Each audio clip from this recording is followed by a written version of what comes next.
I'll be honest, I didn't think it would come to this, but here we are. My name is Lauren, and I'm 32 years old. I know what you're thinking. How could I walk out on my husband right before Christmas? Believe me, I've asked myself the same question 1,000 times, but not for the reasons you think. Ethan, my husband, is 36. We've been married for 8 years, and we have 2 kids, Logan, who's 6, and Mia, who just turned 4. Ethan's always been the dependable one, the planner, the saver. Me? Well, I like to think of myself as the one who brings fun into the house. I'm spontaneous. I don't stress over every little thing. Maybe that's why we worked for a while. But lately it felt like he was always stressed. He had this routine of coming home from work, dropping his bag by the door, and sighing like the weight of the world was on his shoulders. He'd tell me about his day, and I'd half listen, scrolling on my phone or flipping through Netflix. I know that sounds bad, but honestly, his stories were always the same.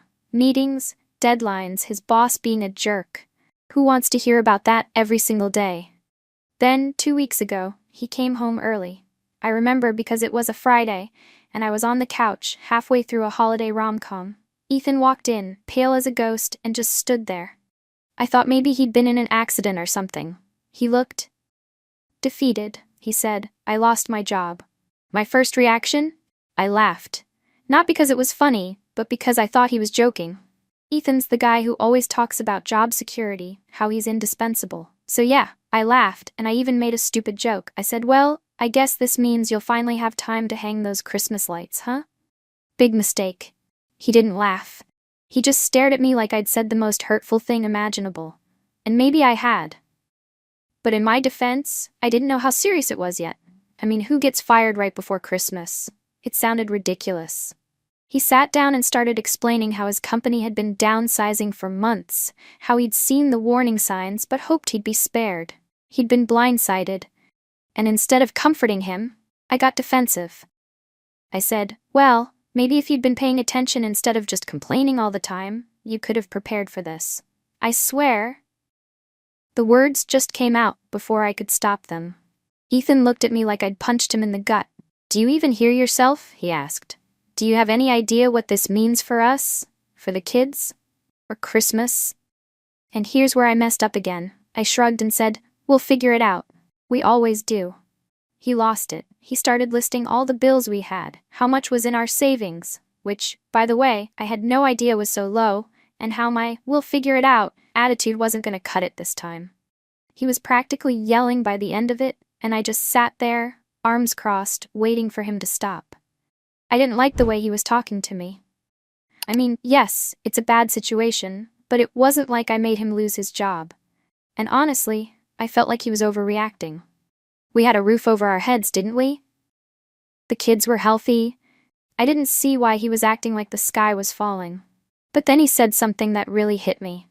He said, "Lauren, you don't take anything seriously. You think life is just one big game, but it's not, and I can't carry this family on my own anymore." That stung. Not because it wasn't true, but because it was the first time he'd ever said it out loud. I think part of me knew he was right, but admitting that would have meant I was wrong, and I wasn't ready to go there. So instead, I said the worst thing I could have said. I looked him dead in the eye and said, "Well, maybe if you were better at your job, we wouldn't be in this mess." The second the words left my mouth, I knew I'd crossed a line. Ethan just stared at me, his face a mix of anger and hurt. He didn't say anything. He just got up, grabbed his coat, and walked out. I sat there for a while, replaying the conversation in my head, trying to convince myself I wasn't the bad guy. But the more I thought about it, the more I realized how cold I'd been. Still, instead of apologizing when he came back, I doubled down. I acted like nothing had happened, like everything was fine. I'd be lying if I said I didn't feel a little bad after Ethan left. I'm not heartless. I knew what I said was wrong. But here's the thing. Admitting I'm wrong? Not exactly my strong suit. I figured it was one of those things that would blow over if I just gave him a little time to cool off. Besides, it's not like I could go back and unsay it. So, I did what I always do when things feel uncomfortable. I distracted myself. By the time Ethan got home, I was in the kitchen making dinner like nothing had happened. I even played it extra sweet like, "Hey babe, I made your favorite." I figured if I acted normal, he would too. But Ethan wasn't in the mood. He sat at the table with his arms crossed, quiet. Not on his phone, not scrolling, just sitting there. You ever see a man be so quiet it's actually loud? Yeah, it was like that. He didn't say a word to me during dinner. Not even when I asked if he wanted more mashed potatoes. I'm not gonna lie, that silence, it made me feel small. Like I was a kid waiting for my dad to scold me. I hated that feeling, so I did what I do best. I convinced myself that he was the one being dramatic. I mean, yeah, he lost his job, but did the world stop spinning? No, we'd figure it out, just like always. But something about the way he sat there, like the whole world was crumbling around him, made me think maybe I needed to do something to lift his spirits. Not an apology, no. I'm not about to sit there and beg for forgiveness like I'm on trial. But something to show him I still cared, you know? Actions speak louder than words anyway, right? That's when I got an idea. For the past 6 months, Ethan had been talking about this watch he wanted. Not just any watch, the watch. Some fancy, overpriced, stainless steel thing with a blue face that he kept seeing ads for online. I caught him watching YouTube reviews on it once, and he was like a little kid looking at toys in a catalog. I knew, without a doubt, that watch would put a smile on his face. And if he was happy, I wouldn't have to say I'm sorry because he'd feel it. Problem was, we didn't have the cash for it. Our savings were off limits according to Ethan, and obviously, he wasn't bringing home a paycheck anymore. But I wasn't about to let that stop me. See, I have a little secret weapon. My credit card. Technically, our credit card, but Ethan never uses it unless it's an emergency. Me? I've been known to swipe it a few times. Or a few dozen times. Look, I know what you're thinking, but in my head it made sense. If I could buy this watch, it would be like an investment in our marriage. He'd be so happy, he'd forget about the fight, the job, everything. That's how guys work, right? Buy him a little something nice and suddenly you're the best wife in the world. So, I went online and bought it. $749.99 plus tax and shipping.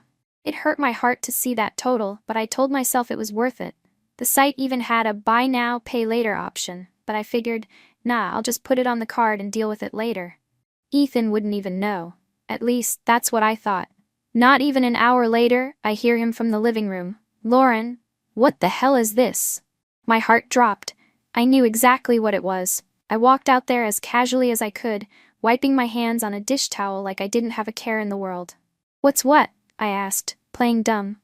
He's standing there, phone in his hand, screen facing me.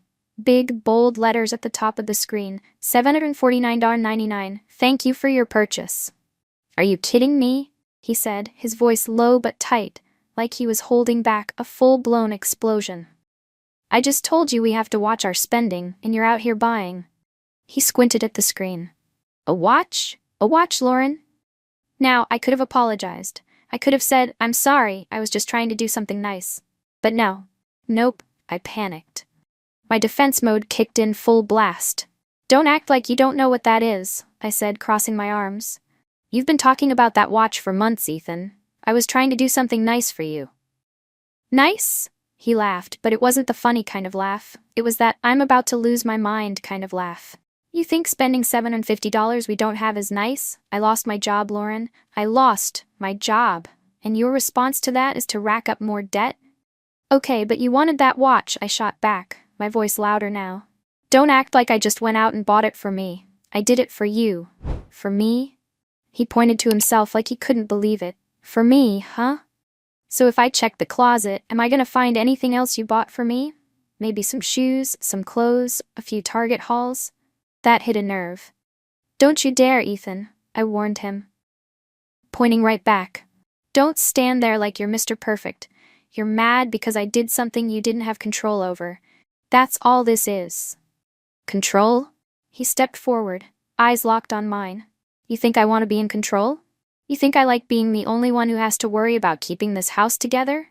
Every month, I'm checking bank statements like it's a crime scene, trying to figure out where the money went. And now I know. He held up the phone. Here's where it went. Don't make me the villain, Ethan, I snapped. But it didn't come out as strong as I wanted. My voice cracked, and I hated that. I was just trying to give you something to make you feel better. I was trying to make Christmas feel normal for once. He shook his head slowly. You didn't do this for me, Lauren. You did it for you.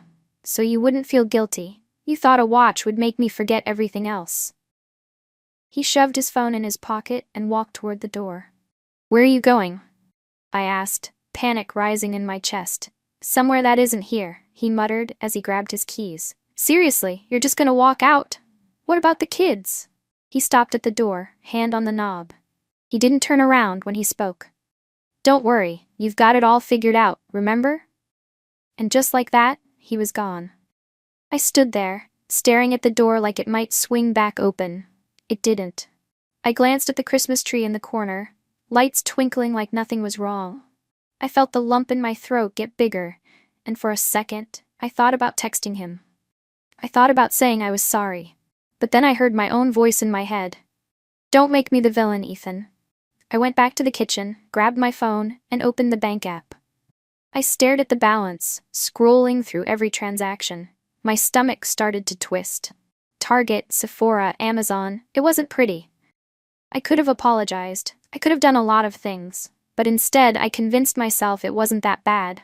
After all, it's not like I spent thousands. It's not like I'm the only one who makes mistakes. I tapped out of the app and went back to scrolling Instagram. I'd deal with it later.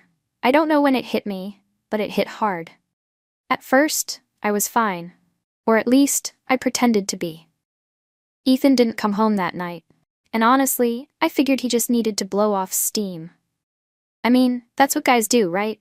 They storm off, drive around for a while, maybe call one of their friends and complain until they feel better. I didn't text him. I wasn't about to chase him down like some desperate wife. But the next morning, when I woke up and rolled over to see his side of the bed still empty, that's when the weight of everything started to sink in. No good morning grunt. No smell of his coffee brewing. Just silence. I checked my phone. No texts, no missed calls. I felt my chest get tight, but I brushed it off. I had other things to do.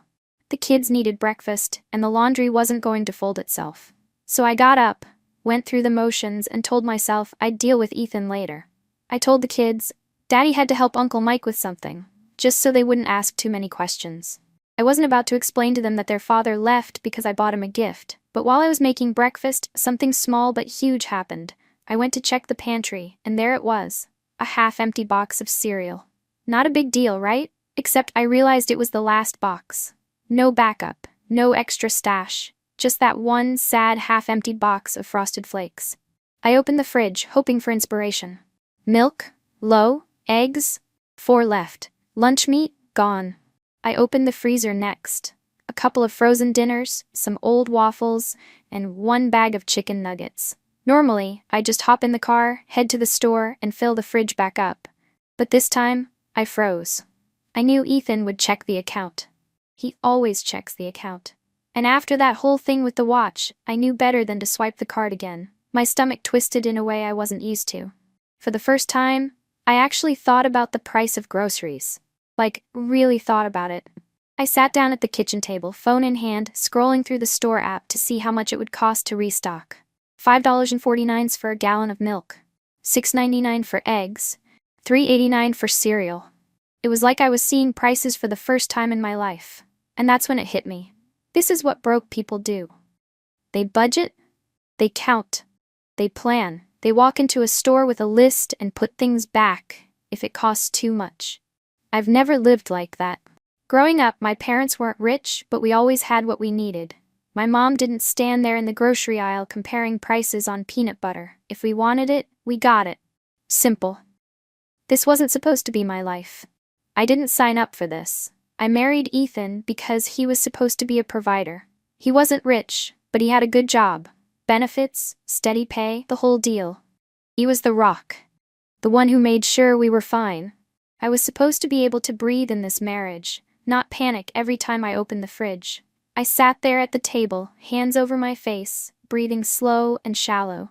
My eyes started to burn, but I refused to cry. I'm not about to sit here and fall apart. I'm better than that. But I wasn't better than the thoughts that followed. What if he can't find another job? I didn't like that question. It felt dangerous, like touching a hot stove. But once it was in my head, it was stuck there. It wasn't just one question anymore. It was all the questions. How long will it take him to find work? What if it's not as good as the last one? What if we have to sell stuff? What if we have to downsize? That one hit the hardest. I looked around our house, at the couch, the TV, the decor on the walls. I imagined having to pack it all up, downsize to some cramped little apartment, and live paycheck to paycheck. I imagined being one of those moms, the ones telling their kids, "We can't afford that right now," every time they ask for a toy at Target. That life was not for me. It never had been. I hated myself for even thinking it. But the truth was, I started to wonder if I made a mistake marrying Ethan. I mean, what's the point of being with someone if they can't provide? Isn't that the whole point of marriage? To feel safe? If he can't do that, then what are we even doing? I tried to push those thoughts away, but they didn't leave. I kept thinking about it while I wiped the counters. I kept thinking about it while I picked up the kids' toys. I thought about it every time I saw my phone light up with a new bill notification. Electric bill due soon. Water bill due soon. At one point I sat down on the couch and scrolled Instagram. I saw one of my old high school friends posting about her vacation in Cancun. There she was in her bikini, drink in hand, no stress on her face at all. I scrolled past it fast, but it still bothered me. That's supposed to be me. It wasn't fair. I should be on vacation too. I should be booking spa appointments and buying new clothes without checking the price tag. That's what I pictured for myself when I got married. Not this. Not counting boxes of cereal. Later that night, Ethan finally came home. He didn't say anything at first, just hung his keys on the hook, kicked off his shoes, and sat on the couch. He looked tired. More tired than I'd ever seen him. "Kids asleep?" he asked, rubbing his eyes. "Yeah," I said quietly. I didn't know what else to say. We sat there for a while, not talking. Just sitting. I glanced at him out the corner of my eye. He looked older. Not in the gray hair, wrinkly kind of way, but in a life is beating me down kind of way. It made me feel something. I'm not sure what. Guilt maybe? Pity? Regret? "I'm working on it," he finally said, voice low and rough like sandpaper. "I've been calling places, applying, something will come through." I didn't say anything. I didn't believe him. Not really. Because people say that when they're trying to convince themselves, not you. I sat there thinking, how long am I supposed to wait for him to figure it out? A month? 6 months? A year? I knew I wasn't about to live like this for a year. No way. My kids deserve better than that. I deserve better than that. But I didn't say it. I didn't say anything at all. Instead, I pulled out my phone and scrolled through social media again. Not to look at my friends this time, but to scroll through real estate apps. Just looking, Just checking out a few apartments, seeing what's out there. Not because I'm planning anything, of course. Just looking. A few days later, the tension was thick in the house. I tried to shake it off, but you can't really pretend like everything's okay when you're one missed paycheck away from disaster. That morning, I was cleaning the living room while the kids were playing in their room. Ethan had been on the phone most of the morning, quietly muttering into the receiver, probably begging for a job. I couldn't hear much, just bits and pieces of what sounded like nothing promising. "I can start next week? No, that's not going to work. Yes, I'll take anything." It was pathetic, and it only made me feel worse about myself. I had always told myself I'd marry a man who could take care of me, make sure I didn't have to worry about money or work or anything. I never imagined I'd end up worrying about him and his lack of stability. But then something strange happened. I had gone upstairs to put some laundry away when I heard the softest sound, like a muffled sniffle. I froze. It was coming from our bedroom. Ethan. I couldn't believe what I was hearing. Ethan crying? This strong, tough guy I married was actually crying. I never thought I'd see the day. I hesitated, but curiosity, and maybe a little concern got the best of me. Slowly I walked toward the bedroom, pushing the door open just a little bit. There he was, sitting on the bed, head in his hands, shoulders shaking, quiet sobs that he clearly wasn't trying to let anyone hear. I felt a sharp pang in my chest, but it was quick and fleeting, swallowed up by the voice in my head that told me not to feel sorry for him. This wasn't my problem. He was the one who lost his job. I didn't do this. I didn't make him make bad choices. He did this. I didn't sign up for this. I stood there for a moment, the door still ajar, watching him cry. His voice broke as he whispered, "I don't know what I'm gonna do. I don't know how I'm gonna make this work. I promised you I'd take care of us, and now I can't even do that." My chest tightened. I should have walked in, held him, told him it was going to be okay. I should have tried to comfort him, be there for him. He was my husband after all. But I didn't. Instead, I stood there like a ghost, my emotions swirling. My mind was running wild. What was I even doing here?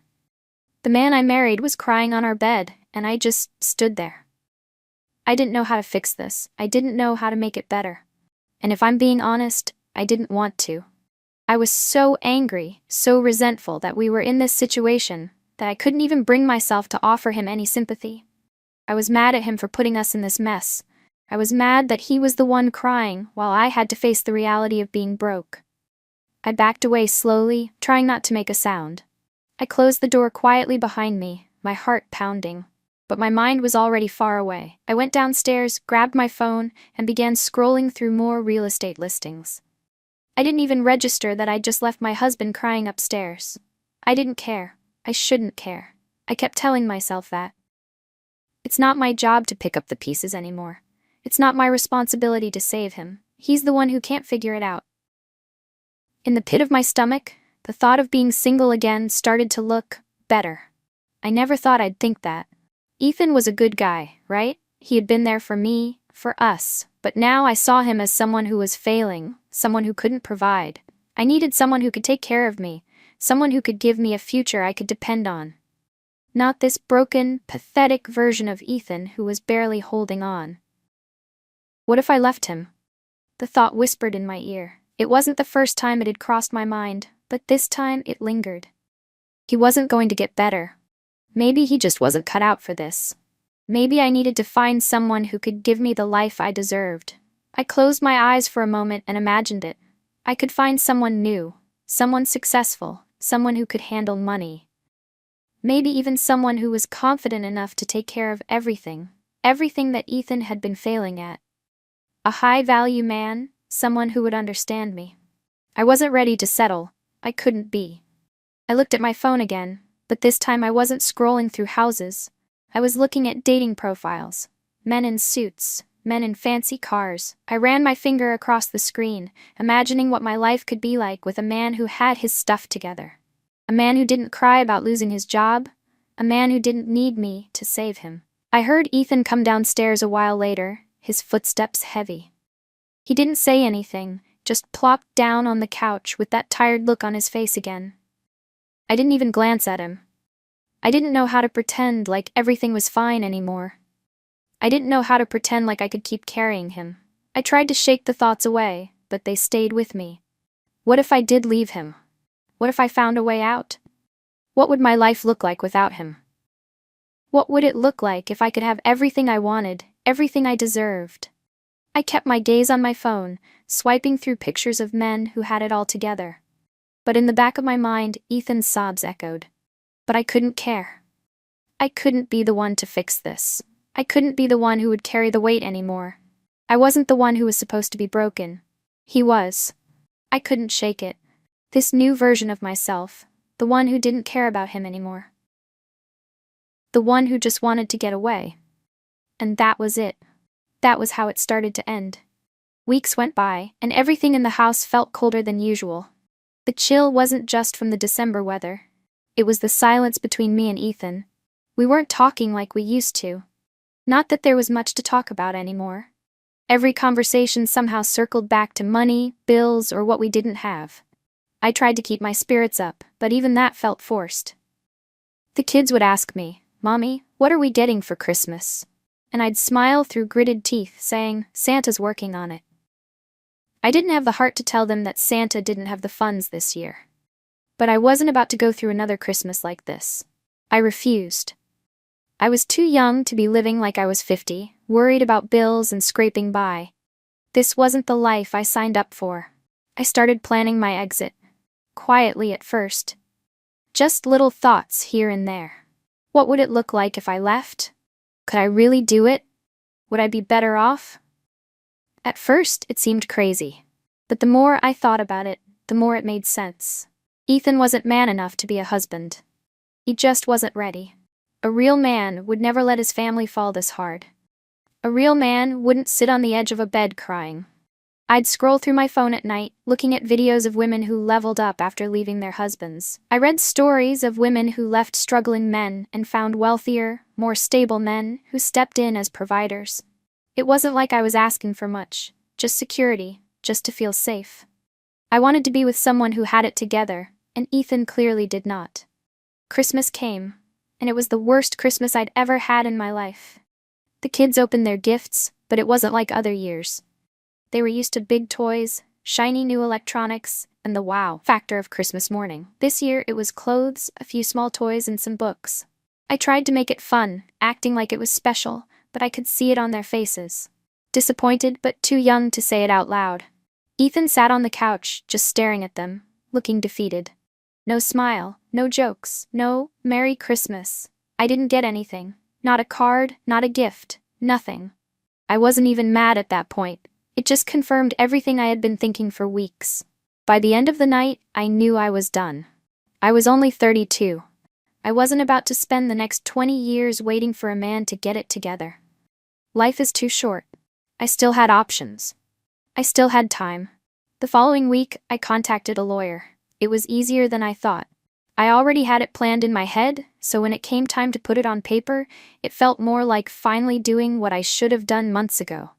It felt right. I served Ethan the divorce papers on January 3rd. He looked at me like I'd hit him with a truck. He didn't yell, he didn't beg, he just sat there, eyes locked on the paper, reading every word like he didn't already know what it said. "So, this is what it's come to," he finally muttered. I didn't say much. I wasn't about to sit there and let him talk me out of it. We'd both seen this coming. He had to know it was over. "You don't love me anymore, huh?" he asked, his voice strained. I hesitated, but I wasn't gonna lie. "No, Ethan, I don't. I haven't for a while now." He nodded slowly, his jaw tight, eyes blinking like he was forcing himself not to cry. "All right then." That was it. No dramatic fight, no shouting, just silence. And somehow that silence was louder than any argument we'd ever had. The first month after the divorce, I felt free. For the first time in a while, I didn't have to answer to anyone. No awkward glances from Ethan when I'd buy myself something. No budget talks. It was like I could breathe again. I moved in with my parents for a little while, or at least, that's what I told them. I had plans to get my own place eventually. I just needed time to figure things out. But time went on, and things didn't go the way I expected. For one, it was not as easy to find a better man as I thought it would be. I was 32 with 2 kids. Men weren't exactly lining up for me like I imagined. I had seen all those level-up videos online, but none of them tell you how hard it is when you're a single mom. The dates I did go on were awkward. Men wanted women with no baggage, no kids, no ex-husband drama. And the ones who did show interest? Broke. Just like Ethan. My parents started getting tired of me being at their house. My mom didn't say it outright, but she'd drop little comments like, "So, any luck finding a job?" Or, "It's probably time to think about next steps, huh?" I wasn't used to this. I grew up, never having to struggle. I always had money growing up, and I never imagined I'd be the one struggling now. It was humiliating. One day, I was scrolling through Facebook, just trying to kill time, when I saw something that stopped me cold. It was Ethan, smiling. His profile picture had changed. It was him at some corporate event, wearing a suit and holding a glass of champagne. The caption read, "First week at the new job, 120K salary. Here's to new beginnings." I froze. 120 gale. I read it twice just to make sure my eyes weren't playing tricks on me. Ethan had gotten a new job. Not just a job, a better one. And there, right next to him in the picture, was some young, smiling woman with long hair and bright eyes, leaning into him like they'd been together for months. I sat there in disbelief. My chest burned with a mix of anger, regret, and that ugly feeling you get when you realize you lost. How did he bounce back so fast? How did he end up with a better job and a new girl while I was still living with my parents, sharing a room with my kids? How did I lose at my own game? I scrolled through the comments, my stomach twisting with every "Congratulations, bro, and you deserve it, king." It was like the whole world was cheering him on. No one knew the truth. I knew the truth. He wasn't some king. He was just a guy who got lucky. Or maybe he wasn't. I sat with that thought for a while. The thought that maybe I had misjudged him. Maybe he wasn't as weak as I had told myself he was. Maybe he just had a rough patch. We all do. But it was too late for those thoughts now. He wasn't mine anymore. He had moved on. New job, new girl, new life. Meanwhile, I was stuck in the same place I had been since I left him. Stuck at my parents' house, scrolling Facebook, watching his life move forward without me. I guess that's the part they don't tell you in those level up videos. They tell you to leave a man if he's struggling, but they don't tell you what to do if he gets his life together after you're gone. I sat on my bed that night, staring at the ceiling, wondering if I had made a mistake. I tried to tell myself I did the right thing, but it didn't feel like it. It felt like I had played myself. I thought I was walking away from a failure, but maybe I was walking away from a comeback. I closed Facebook and put my phone down. I didn't want to see any more pictures of Ethan's new life, but it was too late. That picture was already burned into my mind. I bet she got a Christmas gift this year.